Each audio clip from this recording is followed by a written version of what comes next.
اس وقت امت پر برے حالات ہیں، 57 ملک سارے، صرف فلسطین نہیں، صرف غزہ نہیں، پوری امت برے حالات کا شکار ہے۔ برے حکمران ہیں، نکمے حکمران ہیں، بزدل حکمران ہیں، موت سے ڈرتے ہیں۔ میرے نبی نے فرمایا تھا ایک دن آئے گا کہ امتیں تمہیں ایسے تقسیم کریں گی جیسے کھانا تقسیم کیا جاتا ہے۔ کوئی 300 سال سے ذلت کی چکی میں پس رہے ہیں،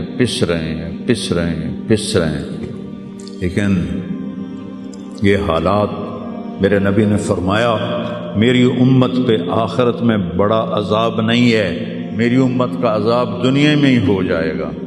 کہا یہ وہ کیا ہے؟ کہ وہ قتل ہے۔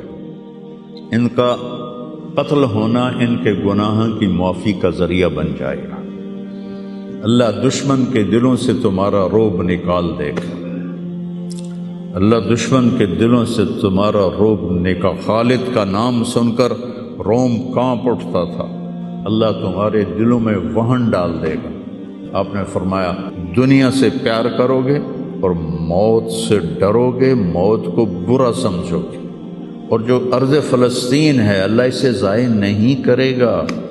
آپ نے کہا ارض المنشر والمحشر، یہ وہ زمین ہے جہاں پر حشر قائم ہوگا۔